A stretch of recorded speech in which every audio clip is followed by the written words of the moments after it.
Let me ask you something. Have you ever looked at someone and just asterisk known, not in a magical fairy tale way, not in the way they write about in books or sing about in pop songs? I mean in that terrifying, gut-punching asterisk oh no asterisk kind of way. That quiet, devastating moment where your brain catches up to your heart and whispers, "You're in trouble." Because that's exactly what happened to me. I was 19 years old, standing in the doorway of a tiny college dorm room that smelled like fresh paint and cheap carpet cleaner, holding a suitcase in one hand and a box of books in the other, and he was already there. Already there asterisk. Sitting on the left bed, laughing at something on his phone, one arm stretched above his head, completely at ease. Like he already owned the room, like he already owned the air in it. He looked up at me and he smiled this big, easy, uncomplicated smile and said, "Hey, roommate." And I thought, oh no. Oh no, oh no, oh no. I didn't know then how much those two words would change my entire life. I didn't know that the next 9 months would teach me more about love, about identity, about pain and grace, and the terrifying courage it takes to be honest with someone else and with yourself than the previous 19 years combined. I didn't know that falling for your straight roommate would eventually lead me to the truest version of myself I'd ever met. But I'm getting ahead of myself. Let me start from the beginning. My name is Eli, and this is the story of me and Noah and the year that changed everything. I grew up in a small town in Ohio. The kind of town where the high school football team was basically a religion, where everyone knew your parents, where the same families had owned the same businesses for 3 generations, and where being different in any way was something you learned to hide very, very early. I knew I was gay when I was 12. I didn't have a word for it at first. I just knew that when the other boys in my class started talking about girls, something in me went quiet, went asterisk sideways asterisk, like a channel on a TV that gets static when everyone else's signal is clear. I told no one, not my parents, not my best friend Marcus, who I'd known since kindergarten, not my older sister Becca, who I was otherwise closer to than anyone in the world. I carried it alone, the way you carry something you're ashamed of pressed tight against your chest, hidden under layers of performance and deflection and carefully crafted asterisk normal asterisk. By the time I graduated high school, I had come out to exactly one person, the internet. Specifically, a private Reddit account that I used at 2 a.m. when the weight of the secret got too heavy. That was the sum total of my authentic self at 18 years old. Then I got accepted to Caldwell University 4 hours from home, and I thought, this is it. This is where I get to start over. This is where I get to be real. I was ready. I had planned it, actually. I was going to join the LGBTQ plus student alliance in the first week. I was going to be open from day one. I was going to stop hiding. What I was not asterisk planning on was Noah Callahan. I arrived at Caldwell on a Thursday in late August. The campus was beautiful, old brick buildings draped in ivy, a big open quad, students everywhere hauling boxes and saying tearful goodbyes to parents. I remember feeling this surge of pure, clean excitement, like standing on the edge of something enormous and new. My dorm was Whitmore Hall, second floor, room 214. I had requested a roommate. A lot of people go single their first year, but I had this romantic idea, fed by too many coming-of-age movies, that I would bond with my roommate and we'd become lifelong friends. I'd filled out the roommate compatibility form carefully: quiet hours preferred, light sleeper, non-smoker, tidy. What the universe sent me was Noah Callahan. He was from a small town in Tennessee. I found this out in the first 5 minutes. He played guitar. He was a sports management major. He had a laugh that came from somewhere deep and unguarded, like it didn't occur to him to be self-conscious about it. He was tall, broad-shouldered, with dark hair that curled slightly at his temples when it was humid. He had this habit of running his hand through that hair when he was thinking, a gesture I would come to know as well as my own heartbeat over the following months. He was objectively extraordinarily good-looking.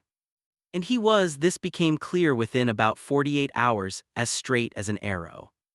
He had a girlfriend back home, Lauren. He had a photo of her on his desk, pretty, red-haired, smiling in a field. He talked about her in the easy, uncomplicated way of someone who had never questioned what they were supposed to want. He went on long phone calls with her at night, murmuring softly while I pretended to be asleep or buried in homework. He was not for me. I knew this. I was 19, not delusional. I had enough self-awareness to understand the landscape. But here's the thing about knowing something and asterisk feeling something: they can exist in completely separate rooms inside you with no hallway connecting them. I knew Noah was straight, I knew he was unavailable. I knew that whatever this tightening in my chest was when he walked into the room, it had nowhere to go and no productive purpose. I knew all of that. And then he sat down on the floor of our dorm room at 11 o'clock on our third night as roommates, propped his back against his bed, pulled out his guitar, and started playing something soft and low and achingly beautiful, completely unaware of my existence. And the knowing went quiet, and the feeling got very, very loud. Here's something they don't tell you about falling for your straight roommate. The cruelest part isn't the wanting. The cruelest part is that it so often comes wrapped in something genuine, something real. Because Noah and I became actual friends, not the performative, surface-level friends of circumstance that sometimes happen when two strangers are forced to share a space. Real friends, the kind that know the texture of each other's silences, the kind that finish each other's sentences and develop their own shorthand language and can communicate an entire conversation with a single look. This happened gradually, then all at once, the way most important things do. It started with the small things. Noah, it turned out, was a night owl. So was I. By the second week of school, we had developed a ritual. After midnight, when the rest of the floor had gone quiet, we'd both be awake, me reading or working on my laptop, him playing guitar or watching something on his phone, and we'd just talk. Not about anything important at first. Movies, music. The professor in our shared intro to communications class, who had clearly not updated his slides since 2009. The dining hall's inexplicable commitment to serving the same 3 rotating dinners. But then, the way it does between people who have some invisible frequency in common, the conversations got deeper. He told me about his family, his parents who had divorced when he was 10, and how he'd spent his whole childhood shuttling between 2 houses, 2 lives, 2 versions of what was expected from him. His mom wanted him to be sensitive and communicative. His dad wanted him to be tough and strong and unreadable. He'd spent a long time trying to be both, and he said it like it was a funny story, but his eyes were doing something else while he said it. I told him about my family, about growing up in that small Ohio town, about the specific loneliness of being different in a place that doesn't have room for different. I didn't tell him why I was different, not yet, not that early, but I told him the shape of it, the weight of it, the way it felt to be surrounded by people who loved you and still feel completely unseen. He nodded slowly when I said that. He didn't try to fix it or minimize it. He just nodded and said, "Yeah, I know what that's like." And that small, quiet moment of being witnessed cracked something open in me. By October, we were inseparable in the way that only makes sense in the context of college dorm life. We ate breakfast together when our schedules aligned. We complained about assignments together. We watched movies on his laptop with our heads propped at opposite ends of his bed, because it was bigger than mine and had better viewing angles, a fact I was hyper-aware of every single time, cataloging the precise distance between us with the obsessive attention of someone who was very much not doing okay. His girlfriend Lauren came to visit in October, a long weekend. I made myself scarce, spending time in the library and at my friend Priya's room down the hall, but I couldn't help noticing. When they all 3 ended up at the same dining hall table on Saturday night with a group of people, the way Noah seemed slightly different with Lauren there. Not bad different, just slightly more contained, like he was wearing an extra layer of himself that he didn't usually wear. I filed that observation away and told myself it meant nothing. In November, Lauren and Noah broke up. He didn't tell me right away. I found out because the photo disappeared from his desk, and when I asked, he shrugged and said, "We wanted different things. It was mutual." He paused, then added quietly, "We'd been going through the motions for a while. She deserved better."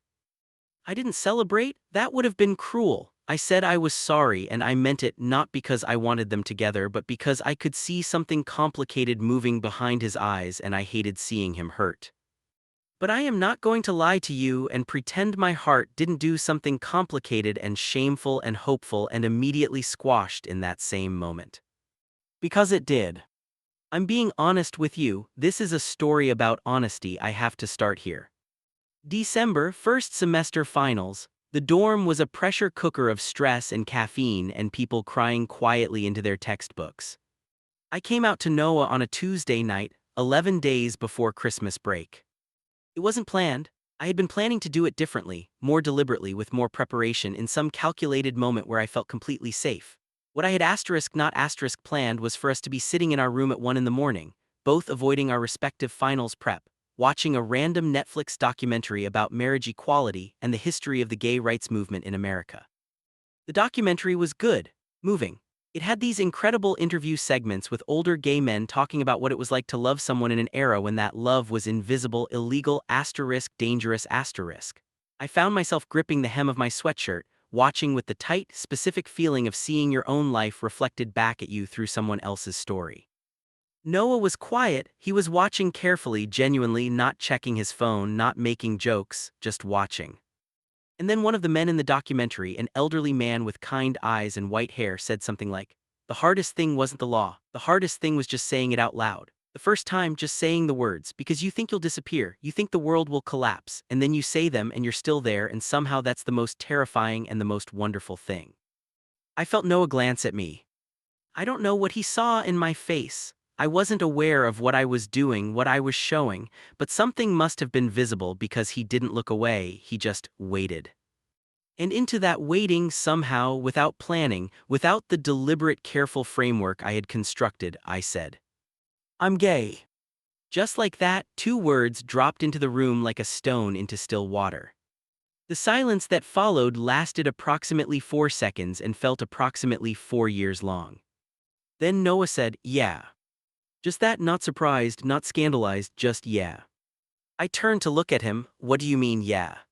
He shrugged, the corner of his mouth pulling into a small, easy smile. "I mean, yeah, I know. You know." Eli, he gave me the patient, slightly exasperated look he usually reserved for when I pretended not to understand something. "I've known since like week 3. I stared at him. "How?" He laughed, that deep, unguarded laugh. "I don't know, man, I just knew I was waiting for you to say something." "Why didn't you say something?" "Because it wasn't mine to say," he said it simply, like the answer was obvious, like it was the only conceivable answer. "It was yours." I didn't say anything for a long moment. I was doing something embarrassing, trying very hard not to cry specifically, while also trying to understand why this moment felt so enormous. I had imagined coming out to Noah 100 times. In none of those imaginations had it gone this cleanly, this quietly, this kindly.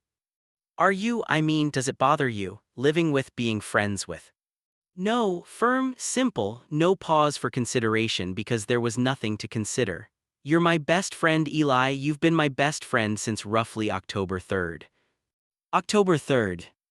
The day you did the impression of Professor Mackenzie at breakfast and I literally spit orange juice out my nose. That was the day I decided you were my person." I laughed, and then I cried a little, just a few quiet tears that I wiped away quickly, blaming the emotion on the documentary. And Noah, to his eternal credit, just let it happen and then handed me a paper towel from the roll on his desk and went back to watching the documentary like none of it was a big deal. Which I was learning was his way of making sure it was a big deal, by treating it as the most normal, unremarkable thing in the world. I went to sleep that night feeling about 50 pounds lighter. I also went to sleep that night knowing with a new and crystalline clarity that I was completely and hopelessly in love with my straight best friend. So mixed results overall. Christmas break came and went. I went home to Ohio, endured 2 weeks of family dinners and careful silences, and my mother asking if I was happy at college in the specific tone that meant she was asking about a dozen things she didn't know how to name. I came very close to coming out to her twice. I didn't.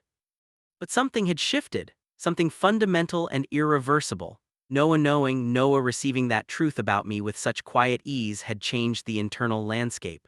Suddenly the secret felt less like a prison and more like a room I was choosing to stay in, and at some point you have to ask yourself why you're still standing at a closed door. I went back to Caldwell in January, a little more ready to be seen. I joined the LGBTQ Alliance 2 weeks into spring semester. I told my friend Priya, who burst into tears and hugged me and said she had wanted to ask for months but hadn't wanted to pressure me. I told my friend Dev, who said, "Cool, does this mean I can tell you about the guy in my econ class now?" Which made me laugh so hard I nearly fell off my chair. And I kept living in room 214, with Noah. Here's what January looked like from the inside. It looked like late nights that stretched later, conversations that cut deeper. It looked like discovering that Noah was an incredible cook. He had grown up in his grandmother's kitchen and had this intuitive relationship with food. and that he'd sometimes come back from the grocery store and make these surprisingly elaborate meals on the little two-burner hot plate that was technically against dorm rules, and always make enough for two without being asked. It looked like him asking me, carefully and with evident genuine curiosity, about what it had been like growing up gay in a small town. Not in a voyeuristic TV interview way, but the way you ask someone about something that matters to them, something that shaped them. He listened the way good people listen, without performing his reaction, without making it about himself, just receiving what I was saying and letting it mean something. It looked like me learning that he was afraid of failing, not in the casual, self-deprecating way people say it. Genuinely afraid of disappointing his dad, of being mediocre, of pouring everything into something and having it not be enough. He wanted to work in professional sports management, wanted to help build and run athletic programs, and the gap between that dream and the present reality of his grades and statistics felt enormous to him. I started helping him with stats. He started helping me with the sports marketing elective I'd inexplicably decided to take. We did this at the little table between our beds, side by side, with snacks and terrible background TV, and it was the most domestic, ordinary, wonderful thing. It looked like me cataloging, against my will and better judgment, every small thing. The way he smelled like cedar and something warm when he came back from the gym. The way he'd throw his arm around my shoulder when we walked across campus together without a second thought, and the way that casual, uncomplicated touch landed on me like a struck match. The way he looked when he was really concentrating. A small crease between his brows, lower lip caught slightly between his teeth. The way he said my name, Eli, like it had weight, like it was a complete sentence on its own. I was not okay. I was simultaneously the happiest I'd been in my life and in a very specific kind of private agony. This is the architecture of loving someone you can't have. It doesn't announce itself dramatically. It doesn't sweep you off your feet in one big cinematic moment. It builds quietly and persistently in the accumulation of small things, a laugh, a gesture, a 2 a.m. conversation, until one day you look up and realize you're buried in it completely, and the building happened so gradually you couldn't have identified the moment it became too late to stop. I had passed that moment somewhere in October without knowing it. I am going to take a moment here in this story to be honest about something uncomfortable. I told myself a lot of things to justify staying in that situation without saying anything, without doing anything. And I want to talk about them because I think if you've ever been in any version of this, loving someone who can't love you back in the same way, staying in the orbit of something that hurts because the alternative is too unbearable to contemplate, you might recognize these thoughts. I told myself this is fine, unrequited love is just a feeling, feelings don't have to be acted on. I told myself he's my best friend, the friendship is real and valuable and I'm not going to blow it up over feelings that will probably fade. I told myself it could be worse, at least I get to be near him, at least I have this.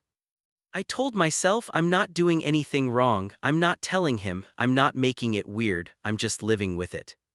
These things were all partially true, and they were also in their way all forms of hiding. Just a new kind of hiding, not hiding that I was gay, but hiding the depth and specificity of what I felt, even from myself. The problem with this kind of hiding is that it has a cost. Every day I spent carefully managing my reactions, monitoring my expressions, constructing a version of our friendship that was authentic in most ways but contained this one enormous, load-bearing secret every day that cost me something. A small drain on a resource I didn't have an infinite supply of. And the other problem, the problem I was less willing to look at directly, was this. Noah deserved the truth too. Not because I thought it would change anything. Not because I harbored some secret fantasy that he would look at me one day and say actually I've been thinking and I think I'm in love with you too. I wasn't that far gone into delusion. I knew what he was, I knew what I was to him. But there is a kind of dishonesty in performing a friendship while holding a secret that fundamentally shapes the nature of that friendship. I was accepting his closeness, his warmth, his arm around my shoulders, his 2 a.m. trust, and he didn't have all the relevant information. I was operating with a stacked deck and pretending the game was fair. That bothered me more and more as the months passed. But I didn't know what to do about it. And so I kept doing nothing and told myself more of the things and tried to redirect the feelings into other channels, joining more clubs, taking on more coursework, going on a few disastrous dates with guys I met through the alliance that never got past the second date because they all felt like pale copies of something I'd already found. March arrived, and the fragile, carefully managed ecosystem of room 214 was about to be disturbed. His name was Marcus, not my childhood friend Marcus from Ohio. This was a different Marcus, a junior from Atlanta who was in my introduction to creative writing class. He was funny and sharp and openly, comfortably gay in a way I was still learning to be, with this easy confidence about his identity that I found both inspiring and slightly intimidating. We started talking after class in early March. By mid-March, we were getting coffee. By late March, he had texted me something that made it unambiguously clear he was interested in more than friendship. I panicked. Not because I was unsure about my orientation, I was long past that. I panicked because, faced with an actual concrete possibility of being with someone, I realized with sudden uncomfortable clarity exactly how much space in my heart was already occupied. I went home that night back to room 214 and Noah was there playing guitar and he looked up and said, "Hey, what happened?" Because apparently whatever was happening on my face was legible even from across the room. I sat down on my bed. "A guy asked me out," I said, sort of, I mean, he implied it.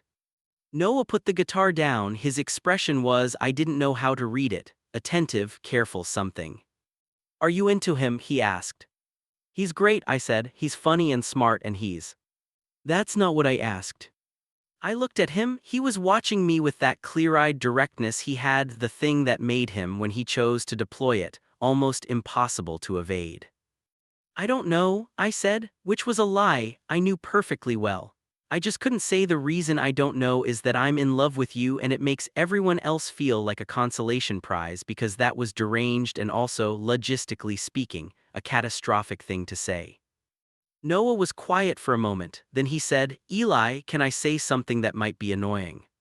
You say annoying things constantly, it's never stopped you before." He half smiled. "I think you're waiting for something." I froze. "What do you mean?" "I don't know exactly what I mean." He looked slightly uncomfortable, the look of someone choosing their words carefully, of someone navigating something they sense is delicate. "I just think sometimes people get stuck, not because there's nothing good in front of them but because they've decided somewhere in the back of their mind that there's some specific thing they're waiting for, and it makes everything else feel wrong in comparison." The room was very quiet. "I think," he said slowly, "that you should give Marcus a chance. If the only thing stopping you is a feeling that it's not the right thing, I think that's worth examining." I looked at him for a long time. My heart was doing something complicated and unpleasant.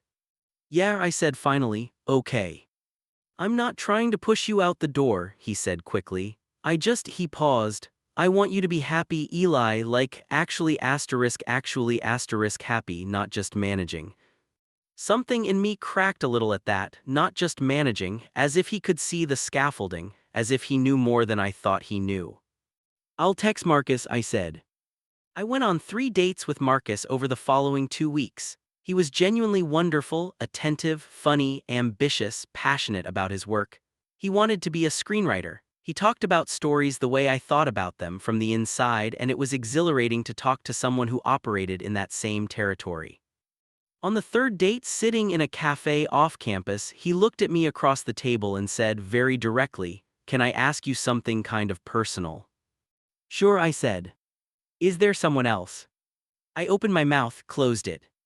"You're here," he said, "but you're not here, and I like you enough to want to understand why rather than just pretend I don't notice." He was kind about it. That made it harder somehow than if he'd been angry. "It's complicated," I said, which was the most useless possible thing to say. "Is it your roommate?" I went very still. He read my face and sighed, not unkindly. "Eli, I'm not judging, but is it him?" There was a long pause, during which the cafe made all its ambient cafe noises, and I sat there with my carefully maintained lie in pieces around me on the tile floor. "Yeah," I said, barely a sound. "Yeah, it is." Marcus was quiet for a moment. "Is he straight?" "Yeah." Another pause. He nodded slowly. "That's a hard place to be." "I know. I'm not going to be the person you're with while you're waiting for something that isn't going to happen," he said, gentle but clear. "That wouldn't be fair to either of us." "You're right," I said. "I'm sorry. You deserved more than I had to give right now. I'm sorry I wasn't upfront about that sooner." He accepted the apology with a generosity that I didn't really deserve. We parted on good terms and even managed to be friendly in creative writing class for the rest of the semester, which given the circumstances was a small miracle. I walked home in the cold March air, hands in my pockets, and I thought, okay, so this is where I am. I am in love with my straight best friend, and it is making me unavailable to everyone else, and this is a problem that needs to be addressed. I needed to say something to Noah. I didn't know when, I didn't know how, but I knew with the certainty of someone who has been not knowing something for too long that the not knowing was over. I just needed to find the courage. April. It started as an ordinary evening.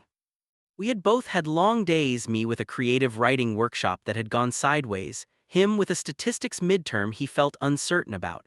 We were doing that thing where you exist in the same space without actively engaging, both of us unwinding in parallel, the shared silence of two people who are comfortable enough not to need to fill it.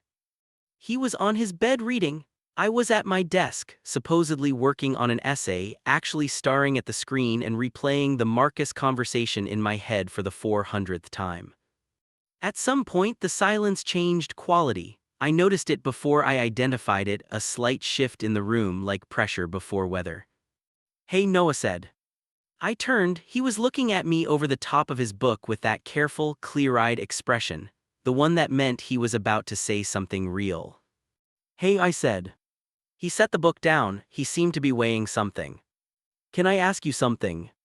Sure, I said, my chest had already started doing the thing. What happened with Marcus?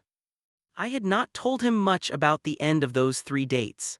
I'd mentioned briefly that it hadn't worked out and then evaded further questions with the particular skill of someone who has been evading questions their whole life.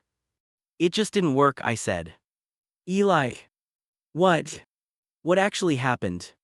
I turned back to my computer, it wasn't the right fit. The pause that followed had weight to it. Did he figure something out before you told him? Noah asked. The question was quiet, it didn't have accusation in it, but it had asterisk knowing. I kept my eyes on the screen. What do you mean? Eli, just my name, just that, like a door held open. The room was completely silent. I could feel my own heartbeat. I was aware, in that hyper-specific way you are in moments that are happening and also happening asterisk to you simultaneously, that this was the moment. The one I'd been building toward and avoiding for 7 months. The junction where I either stepped forward or stepped back and both paths led somewhere irrevocable. I turned around in my chair, I looked at him directly. He asked if there was someone else, I said, my voice came out steadier than I felt, and I didn't answer, and he read my face. No was very still. And he asked if it was my roommate. The silence stretched. And I said yes. More silence, the longest kind. Noah's expression was, I couldn't fully read it. There was something complex happening behind his eyes, some rapid interior processing that his face was only partially translating. He wasn't alarmed, he wasn't pulling back, but he wasn't his usual easy, uncomplicated self either. He looked like someone receiving information they had suspected but not fully articulated even to themselves. How long, he asked, his voice was careful. A while, I said, and then, because the truth wanted out and the dam had already broken, pretty much since the beginning. He nodded slowly, he looked down at his hands then back up at me. Why didn't you tell me, he asked, not angry, just asking. Because I know what you are, I said, and I know what I am to you, and I didn't want to blow up the best friendship I've ever had over something that, over feelings that can't go anywhere. So you were just going to, what, carry it forever? I was going to figure it out, I said. I was asterisk figuring it out, I was going to let it fade. People do that. They love someone they can't have and then they let it go and they move on and… Was it working? A long pause. No, I said quietly, not really. He was quiet for what felt like a long time. He was doing the thing with his hair, running his hand through it, the thinking gesture. I watched him do it and thought, distantly, I know every version of you. I know your thinking face and your laughing face and your tired face and your worried face. I have memorized you the way you memorize something precious and slightly heartbreaking. I don't know what to do with this, he said finally, honest, direct. You don't have to do anything with it, I said. I'm not asking you to, I'm not Noah, I promise you I'm not asking for anything, I just you asked and I'm done lying about it. Even by omission, you deserve to know. He nodded, he looked at me, there was something in his eyes I couldn't name. You're still my best friend, I said. Nothing about that changes, I'm not going to make this weird if you don't make it weird. A small, complicated breath of something that might have been a laugh, And if I make it weird, then I'll be sad, but I'll understand. He stood up, he crossed the room. He sat down on the edge of my desk, not far from me, very close actually, this familiar presumptuous habit of his that I had catalogued and cherished and tried not to read too much into, and he looked at me from that angle and he said, "I'm not going to make it weird." "Okay," I said. "You're my person, Eli, whatever that means and whatever it looks like, that's not changing." "Okay," I said again, and my voice had gone slightly unreliable. "I do need to think," he said, "not about whether I want to be your friend, but about things about myself. I don't know how to explain that right now." "You don't have to explain anything." "Okay." He stood up. He put his hand briefly on the top of my head, this ridiculous, affectionate older brother sort of gesture that he did sometimes, and then he went back to his bed and picked up his book, and we sat in the same room for another hour in a silence that was different from what it had been before, but not broken, not ruined. Just shifted into something new. I went to sleep that night hollow and relieved and terrified, and something else I didn't have a word for yet. What followed was the strangest 2 weeks of my life. On the surface, nothing changed. We ate together, we studied together, we made each other laugh at increasingly stupid things the way we always had. He still played guitar at night, I still read too many books at once. The rhythms of Room 214 continued in their established patterns. But underneath, something was different. Something was being processed. I could feel it, the way you can feel a storm coming from a long way off, not in any specific tangible thing, but in the quality of the air, in the particular weight of certain silences, in the moments when I'd look up and find him watching me with an expression I'd never catalogued before. He asked me questions during this time, not big, sweeping questions, small ones, incremental, curious. He asked me what it had felt like growing up and knowing. He asked me what the first time I'd let myself admit it to myself looked like. He asked me carefully, tentatively, what I found attractive about people, how it worked for me, whether it was different from how he described finding girls attractive. I answered honestly, all of it. He didn't explain why he was asking, and I didn't press, but I noticed. One night, about 10 days into this strange in-between period, he said, almost to himself, not quite looking at me, "I've been doing a lot of thinking." "About what?" I asked, keeping my voice casual with considerable effort. "About things I haven't really let myself think about before." I said nothing, waited. "I think," he said slowly, "that I've spent a lot of my life deciding in advance what I'm supposed to be, what I'm supposed to want, and not really examining it, just accepting the map I was given and following it." I looked at him, he was still not quite meeting my eyes, looking somewhere between my face and the wall. "Everyone does that to some extent," I said carefully. "Yeah," a pause, "but some people have more reasons to examine the map than others." The room was very quiet. "What are you saying, Noah?" I asked, keeping my voice gentle. He finally looked at me directly, and what was in his eyes then, I will not try to translate it into perfect language because I don't have it. It was something between uncertainty and recognition and something terrifyingly, tremblingly open asterisk. "I'm saying," he said slowly, "that I think maybe I've been so focused on who I'm supposed to be that I never fully asked who I actually am." I breathed carefully, that's a big thing to sit with. "Yeah," a pause, "yeah, it is."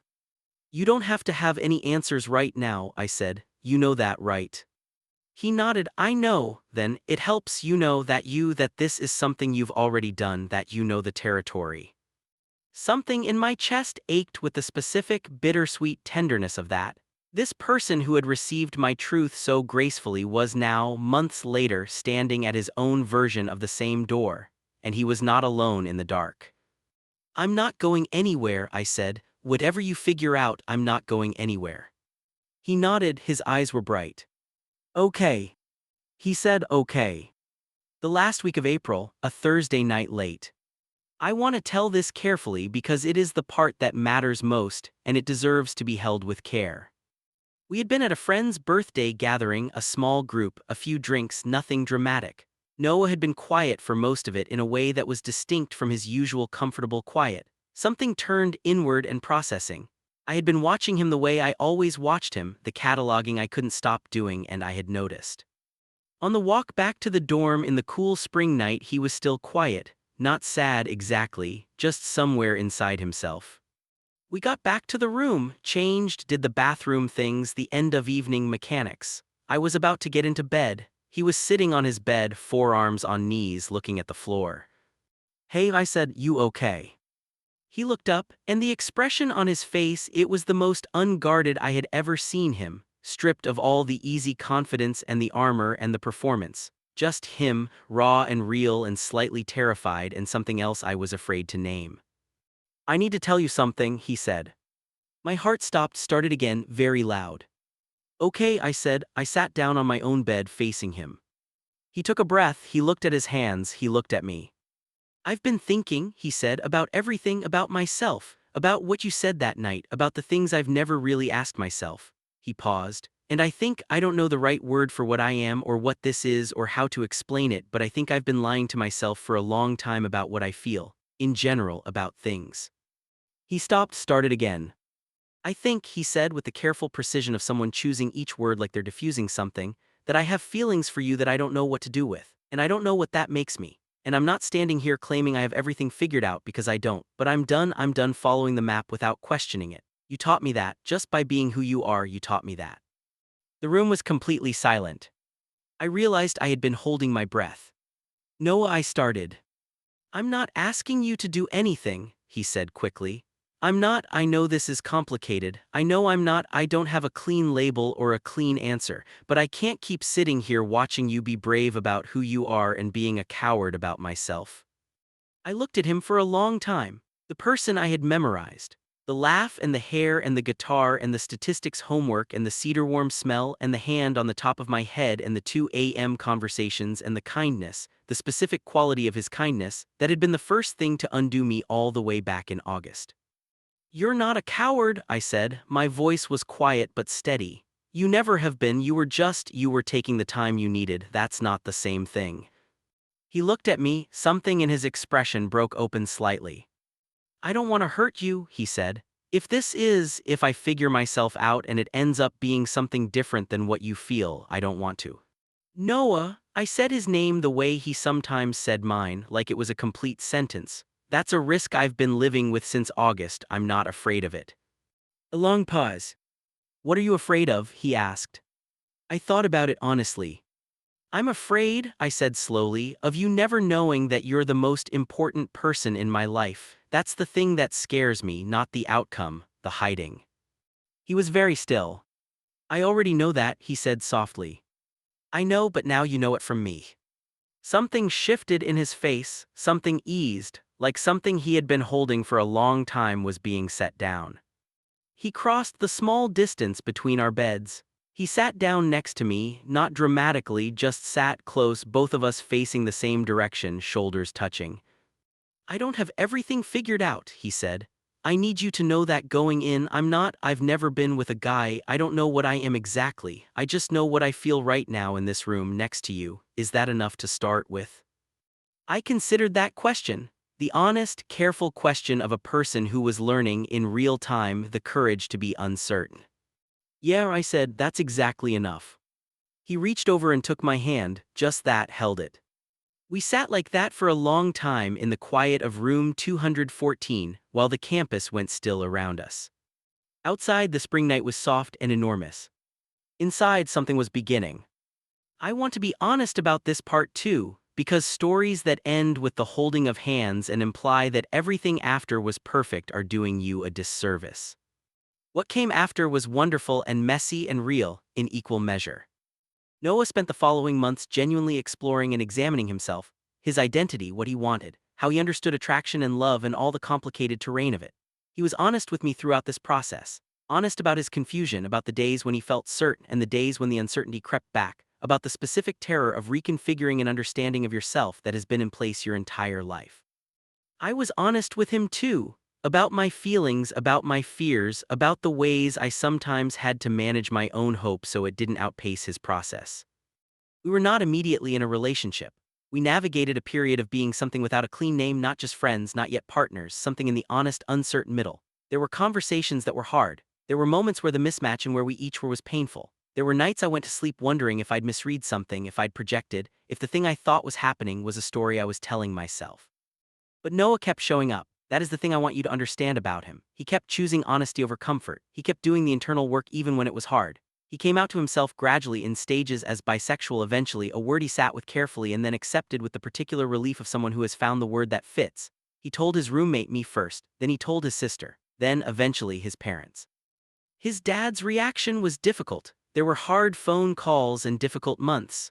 I sat with him through all of it, the way he had sat with me when I talked about the loneliness of growing up different. The dynamic had inverted itself, and we each took our turn being the one who knew the terrain. By the time our freshman year ended in May, we were together. Properly named, real, walking off that campus for the summer with our hands linked and a year of stories between us that felt like a whole novel. I am going to pause the narrative here and speak to you directly. Because this is a YouTube video, but it's also more than that. It's a story I'm sharing because I think parts of it might live inside some of you, and I want to say the things I wish someone had said to me. The first thing I learned is that being seen is not the same as being loved, but it is the beginning of it.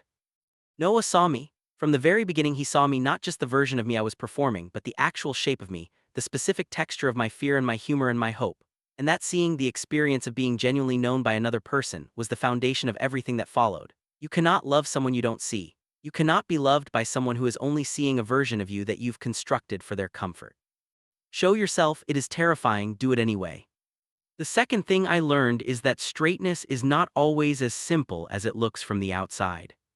I am not saying this to give every person with unrequited feelings false hope about the person they love. I am saying this because identity is genuinely complicated, and the rigid categories we receive in childhood are often not adequate to the real and complex terrain of human desire. Noah was not secretly gay and waiting to be discovered. He was someone who had accepted an identity without fully examining it, in the context of a culture that made not examining it the path of least resistance. When he was given the space to actually look, by my honesty, by my presence, by the safety of our friendship, he found something more complex and true than the map he'd been given. This will not always be the outcome. Most of the time, when someone is straight, they are straight, and that is final and real and should be honored. But sometimes people are living inside stories about themselves that they haven't fully tested. And living authentically yourself can sometimes give people around you permission to do the same. The third thing I learned is that friendship is not a consolation prize. Even if Noah and I had never become more than friends, even if he had heard what I said and gently but clearly confirmed that he was straight, and the feelings were entirely one-directional, what we had would still have been valuable. Is asterisk still valuable, independent of the romantic dimension? The friendship was real. The knowing and being known was real. I would be a poorer, smaller, less alive version of myself without the year of room 214 regardless of how it ended. Do not mistake the friendship for second best. Do not spend the whole time waiting for it to become something else. The thing itself, two people actually seeing each other, actually building something in the space between them, that is already a lot. That is, in some ways, everything. The fourth thing I learned is that loving someone you can't have does not make you foolish, it makes you human. I spent a lot of time being privately embarrassed about my feelings for Noah, the fervor of them, the specificity of them, the way they seemed to rearrange my interior landscape without my permission. As if feeling deeply for someone who cannot feel it back was evidence of some flaw in my wiring. It is not. It is evidence that you are alive and porous and in the world. Feelings of this kind are not pathological, they are not shameful, they are not something to be fixed. They are the natural result of genuine attention and genuine caring. You can honor the feeling without being destroyed by it, you can carry it with some grace. And the fifth thing, maybe the most important, is that coming out to yourself is not a single moment. I thought coming out was an event. Say the words, cross the threshold, be done. But identity is a continuous practice, not a destination. Every new person you meet, every new context, every new version of yourself is another opportunity to show up honestly or to hide. Noah's journey going from absolute certainty about his identity to something new and uncertain and ultimately truer reminded me that this is not a weakness. The examining is the work. The examining is the bravery. Be patient with yourself, and be patient with people you care about who are still doing that work. 2 years later. This is where I am. I'm a junior at Caldwell now. I study creative writing and communications. I run a blog about queer stories and identity that has, somewhat to my amazement, found a real audience. I am out to my friends, to the campus community, to my sister Becca, who cried and said she'd known for years and loved me unconditionally, and I had wasted so much emotional energy hiding from her. I am in the process of telling my parents, which is happening slowly and with more complication than Becca's response, but it is happening. I am showing up, one conversation at a time. Noah and I are still together. This surprises people sometimes, not because we don't make sense, but because the story sounds like the setup for something that ends badly. Gay guy falls for straight roommate is usually a story with a lesson about acceptance and moving on. The lesson in this one turned out to be something different. We moved into a real apartment together last year, a 2-bedroom off campus, with a kitchen where Noah cooks elaborate things and I sit on the counter and talk to him while he does it. He has a guitar in the living room now. I have a small library situation happening in the bedroom that he pretends to be annoyed by. We have a shared plant that has, against all odds, survived 2 semesters. He came out to his team this year. He's working as an assistant to the athletic department now, the first step toward the career he wants. He did it simply matter-of-factly in the way of someone who has done the internal work and is no longer asking for permission. His dad came around slowly and with difficulty, but he came around. They are rebuilding something. It is not the relationship either of them originally imagined, but it is honest, and that is worth more. He still runs his hand through his hair when he's thinking. I still catalog it, but now I can just say, "You're doing the thinking face," and he'll look up and laugh and say, "I'm always doing the thinking face around you," and it's good. It is simply, genuinely good in a way I didn't let myself fully believe was available to me for a long time. Not perfect, not uncomplicated, real. Epilogue. What I want you to take from this. I want to close by talking to a few specific people. If you are closeted, hiding, carrying a version of yourself that no one else gets to see, I see you. I know how heavy it is. I know how completely, utterly rational the hiding feels when you're doing it, and how the thing you're hiding from is so much less monstrous than you've been taught to believe. The people who love you can handle the truth of you, and the ones who can't, that's information about them, not a verdict on you. If you are in love with someone who can't love you back in the same way, I see you too. That kind of love is real. It is not silly or small or something to be embarrassed by. You are not broken for feeling it. You are allowed to feel it, and you are also allowed to, at some point, decide that you deserve to be chosen and to open yourself to the person who will choose you. If you're somewhere in the middle of figuring out who you are, recently questioning, newly uncertain, standing at the edge of a map that suddenly looks smaller than your actual territory, there is no timeline for this. There is no right age, no correct order of revelations. You are allowed to not know. You are allowed to take the time it takes, and when you find the word or the understanding that fits, the one that feels like exhaling after holding your breath for a very long time, trust it. And if you are, right now, in a version of room 214, sharing a small space with someone who has somehow, without your permission, become the most important person in your world, I want you to know the story is not written yet. You don't know how it ends. The bravest thing you can do is stay present in it, be honest inside it, and not decide in advance that the ending has to be the painful one. Sometimes it is. Sometimes it isn't. But either way, the loving is not wasted. The knowing and being known is not wasted. None of it is wasted. I promise you that. Final words to Noah. If you're watching this, and you probably are because you read everything I write, even when you pretend you don't, even when you act like you're too busy with whatever podcast you're currently obsessed with. You changed my life, not by feeling something back, though that was extraordinary too. You changed my life when you received my truth without flinching, when you said yeah, asterisk, like it was the most natural thing in the world. When you said I was waiting for you to tell me. When you handed me a paper towel and went back to the documentary. You taught me before I taught you anything that the right people don't require you to be smaller. The right people don't make you earn your space. The right people just hold the door open and wait and let you walk through when you're ready. I was not brave, I was just eventually honest. You made honesty feel safe enough to try. Everything good that has happened since, everything is downstream of that. I love you. Thank you for the weird, lucky, terrifying gift of room 214. If this story meant something to you, if any part of it lived inside something you're carrying, I hope you'll share it. Not because of the numbers, but because there might be someone in your life who needs to hear it. Someone who's hiding something heavy. Someone who's waiting for permission to be real. Give them this story, or better yet, give them yours. If you want to see more stories like this, subscribe and hit the notification bell. I put out new videos every week, and I am committed to making content that matters, that gets into the actual human stuff, not just the surface. Comment below and tell me, what's asterisk your asterisk version of room 214? What's the place or the person or the moment that changed everything for you? I read every single comment, I mean that. And until next time, be brave, be honest, show up for yourself. You're worth showing up for.